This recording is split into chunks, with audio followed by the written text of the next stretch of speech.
कहानी की शुरुआत होती है हमारी मेन कैरेक्टर से, जो एक सपना देखती हैं उनकी लाइफ का। एक इंसिडेंट होता है जिनमें बैले डांस करते हुए उनकी आंखें चली जाती हैं और वह यह सपना देखकर एकदम से जाग जाती हैं और बहुत ही हैरान हो जाती हैं। इसके बाद वह तैयार होने जाती हैं, लेकिन वहाँ एक स्टूल रखा रहता है जिसके कारण वह उससे टकरा कर गिर जाती हैं। तो वह सभी सर्वेंट्स को बुलाती हैं और उन्हें सज़ा देती हैं।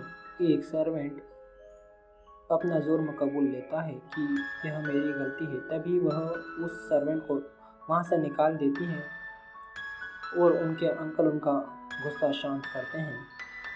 तभी वहाँ दिखा जाता है कि यंशियों के लिए बहुत सारे खत आए हुए हैं जिसमें उनकी ही कंपनी का पार्टी इनविटेशन कार्ड भी है। उसके बाद दिखाया जाता है कि यंशी अपने डॉग के साथ जॉगिंग के लिए जा रही होती है। वहीं उनके अंकल को डॉक्टर का फ़ोन आता है। जैसे ही यह यंशी सुनती हैं तो उनसे फ़ोन छीन लेती हैं और डॉक्टर से बात करती हैं और डॉक्टर वहाँ उन्हें बताते हैं कि फिर से आई डोनेटर ने मना कर दिया है। वह सुनकर वह बहुत ही गुस्सा हो जाती हैं और वहाँ से जाने लगती हैं, जॉगिंग के लिए चले जाती हैं। जहाँ उनके अंकल हमें बताते हैं कि हम सब जानते हैं कि यंशी के साथ क्या हुआ है, वह किस दौर से गुजर रही हैं और उन्हें बैलेट के नाम से भी गुस्सा आता है और उन्हें उनकी कंपनी फैंटासिया से भी कोई लेना देना नहीं है। और इस बात को अब 3 साल भी हो चुके हैं। अगले सीन में हमें हमारे एंजल दिखाए जाते हैं जिनका काम होता है एनिमल्स को मुक्ति दिलाना, लेकिन वह एनिमल्स की मदद भी करते रहते हैं और ह्यूमंस की मदद भी करते रहते हैं। तभी उनका एक लास्ट मिशन ख़त्म होता है। एक पपी को मुक्ति दिलाते हैं, उनके पास उनका मिशन ख़त्म होता है।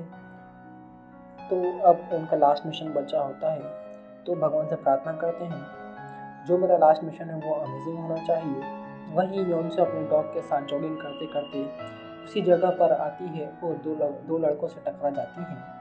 यंशी पहले तो उनसे माफ़ी भी मांगती है कि आपको कहीं लगी तो नहीं, लेकिन वह यंशियों के अंधे होने का मजाक उड़ाते हैं और बदतमीजी भी करने लगते हैं। तभी यंशी अपनी हियरिंग पावर से को एक अच्छा सबक सिखाती है और वहाँ से भगा देती हैं।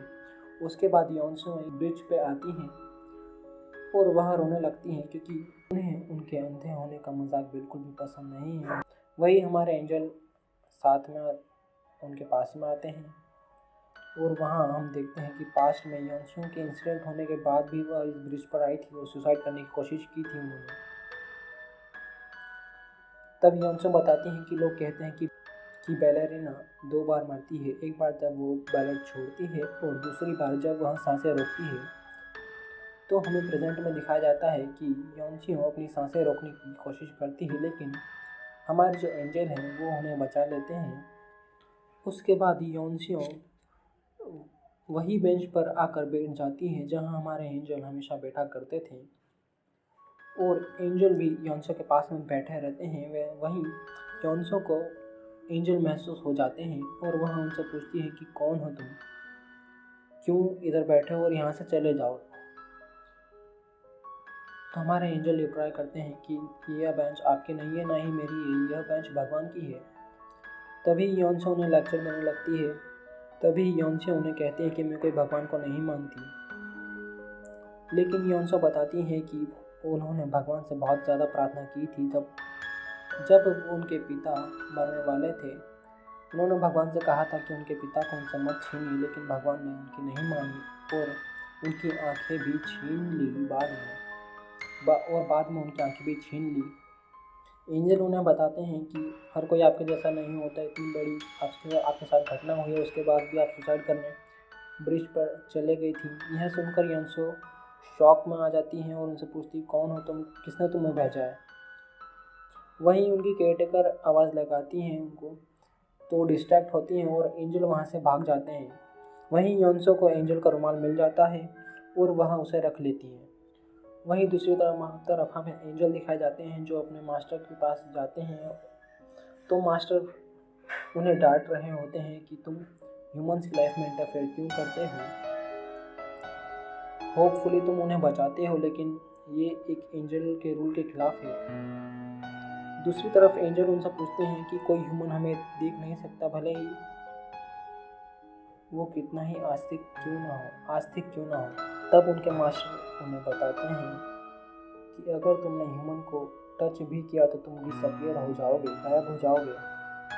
वहीं एंजल को पता लगता है कि उनका रुमाल अब गायब है। तभी वो रुमाल ढूंढने के लिए उसी जगह पर जाते हैं जहाँ योनसियो ने उन्हें पकड़ा था, लेकिन वहाँ पर उनको रुमाल नहीं मिलता है। तभी वह योनसियो के घर जाते हैं और वहाँ देखते हैं कि योनसियो उनके अंकल से बात कर रही होती हैं कि आप मुझसे इतने अच्छे से व्यवहार क्यों करते हैं, जबकि मैं तो आप सबसे बुरा व्यवहार करती हूँ। लेकिन उनके अंकल उन पर बहुत ही भरोसा करते थे। तभी एंजल को योनसियो के पास उनका रुमाल दिख जाता है, लेकिन वह ले नहीं पाते और नाराज़ हो जाते हैं। अगली सुबह हमें दिखाया जाता है कि योनसियो तैयार होकर उनकी कंपनी की पार्टी के लिए जाती हैं, जहाँ एंजल भी उनकी कार में बैठे रहते हैं क्योंकि योनसियो के पास उनका रुमाल होता है। वहाँ कंपनी में जाते ही सब लोग योनसियो को देखकर उनके अंधे होने की बातें करने लगते हैं। वह सुनकर योनसियो रेस्ट रूम में जाती हैं और उनके अंकल को पार्टी में जाने के लिए कहती है। वहाँ हमें दिखाया जाता है कि योनसियो रेस्ट रूम में है और रेस्ट रूम से बाहर आने के बाद वो वहीं डांस करने लगती हैं। वहाँ उनके अंकल को उनकी चिंता होती है, तो वह उन्हें ढूंढते हुए कार पार्किंग में जाते हैं, जहाँ उन्हें कोई उनकी कार के पास से निकलता हुआ दिखता है। योनसियो की टेंशन होने के कारण वह उसे अनदेखा कर देते हैं। कुछ देर बाद सभी लोग योनसियो की बात करने लगते हैं कि योनसियो कहाँ है। तभी वहाँ योनसियो उनके अंकल के साथ में आती हैं और स्पीच देने लगती हैं। वह बताती हैं कि आज ही मेरे पेरेंट्स की डेथ एनिवर्सरी है और आज ही ये पार्टी रखी गई है, और कैसे मेरी आंटी ने धोखे से ये कंपनी हड़प ली है और मेरी छोटी बहन नीना को मेरी जगह दे दी है बैलेट डांस में, जो कि मेरी एक शैडो हुआ करती थी। यहीं हमें दिखाया जाता है कि एक आदमी योनसियो की स्पीच बहुत ध्यान से सुन रहा होता है। यह स्पीच ख़त्म होने के बाद योनसियो की आंटी उस पर गुस्सा करती है कि तुम ऐसे कैसे स्पीच दे सकते हो, बुरा भला भी कहती हैं, लेकिन उनके अंकल उन्हें समझाकर वहाँ से ले जाते हैं। वहीं योनसियो को बाहर सीढ़ी पे फूल का एहसास हो जाता है, जो कि एंजल उनके लिए लाए थे। यहाँ दिखाया जाता है कि एंजल ने जो रेस्टोरेंट के बाहर योनसियो डांस कर रही थी, एंजल ने वो डांस देख लिया था और वहाँ से एंजल अपना रुमाल भी ले लेते हैं और एंजल यह फूल योनसियो के लिए लेकर आए थे। वहाँ योनसियो अपने अंकल के साथ में घर जाने लगती हैं और एंजल भी अपने रास्ते चले जाते हैं।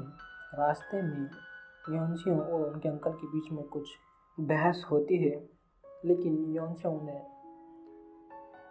डांट देती हैं। उसके बाद ही उनकी कार की ब्रेक फेल होने के कारण उनकी गाड़ी का एक्सीडेंट हो जाता है और वह ब्रिज के बीच में लटकने लगती हैं, जहां उनकी आवाज़ एंजल तक पहुंच जाती है और एंजल वहां पर आते हैं। तभी योनसियो को उनकी आहट महसूस हो जाती है और वह उनसे मदद मांगती हैं कि प्लीज़ हमारी मदद करें, एटलीस्ट आप एम्बुलेंस बुला दें या फिर हमारी मदद करें। तभी एंजल बोलते हैं कि मैं आपकी मदद नहीं कर सकता।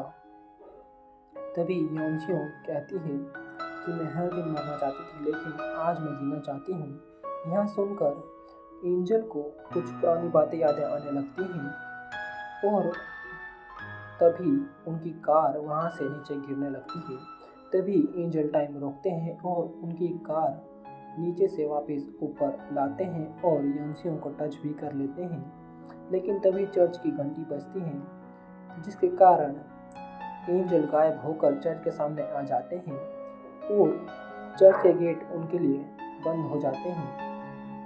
तभी उनके मास्टर वहां आते हैं और चर्च के गेट उनके लिए खोल देते हैं और हमारे एंजल को अंदर लेकर जाते हैं। वहीं दूसरी जगह में दिखाया जाता है कि जो आदमी योनसियो की स्पीच इतने ध्यान से सुन रहा था, वही योनसियो के कार के पास आता है और एम्बुलेंस बुलाकर उनकी मदद करता है। वहाँ हमारे एंजल को लगता है कि अब वह डिसअपियर हो जाएंगे, लेकिन ऐसा कुछ नहीं होता। उनके मास्टर बताते हैं कि जिन लोगों की तुमने मदद की है, एनिमल्स और ह्यूमंस की तुमने मदद की है, उनकी दुआओं के कारण तुम बच गए हो, लेकिन तुम्हारा अभी लास्ट मिशन बचा है। इस मिशन के बाद तुम पैराडाइज में आ सकते हो। वह लास्ट मिशन होता है योनसो के मन में किसी के लिए प्यार जगाना। शुरू में एंजल को पता नहीं होता है कि वह व्यक्ति कौन है, लेकिन उन्हें बाद में एड्रेस मिल जाता है एक हॉस्पिटल का जहां योनसो भर्ती होती है। अगले सीन में हमें दिखाया जाता है कि योनसो की आंखें अब वापस आ चुकी हैं, वह सब कुछ देख सकती है और उन्हें बताया जाता है कि अब उनके अंकल इस दुनिया में नहीं रहे। तब योनसो इस बात को मानने के लिए राजी नहीं होती है, खुद उनका फ्यूनरल देखने जाती हैं। तभी हमारे एंजल भी हॉस्पिटल में उस व्यक्ति को ढूंढते हुए आ जाते हैं। जब योनसो उनके सामने आती है तो उनका दिल बहुत ज़ोरों से धड़कने लगता है। यह देखकर वह एंजल योनसो के पीछे चले जाते हैं। वहाँ योनसो फ्यूनरल में जाती हैं, उनके अंकल को एक फूल चढ़ाती हैं और वह बातें याद करने लगती हैं जहाँ उनके अंकल उन्हें शाइन करने के लिए कहते हैं। वह बातें सोचकर योनसो हंसने लगती हैं, जहाँ वहीं आसपास खड़े हुए सारे व्यक्ति हैरान हो जाते हैं कि योनसो ऐसे कैसे हंस सकती है। एंजल भी यह देखकर हैरान हो जाते हैं कि कोई किसी के फ्यूनरल पर कैसे हंस सकता है, जो कि वह इसे बहुत करीब थे। वहाँ एंजल को पता लग जाता है कि योनसो ही वह है जिसके मन में उन्हें प्यार जगाना है किसी के प्रति। वहाँ योनसो अपने घर के लिए चले जाती है और यहाँ एंजल अपने चर्च वापस जाते हैं और उनके मास्टर से बाहर चिल्ला कर कहते हैं कि मुझे ये मिशन चेंज करना है, लेकिन उनके मास्टर बाहर नहीं आते और एंजल को रात बाहर ही गुजारनी पड़ती है। वहाँ हम योनसो को देखते हैं जो अपने घर आ जाती है और उनकी पुरानी वीडियोस देख रही होती है, जहाँ वह उनके अंकल के साथ में होती है और उनके मम्मी पापा भी साथ में होते हैं।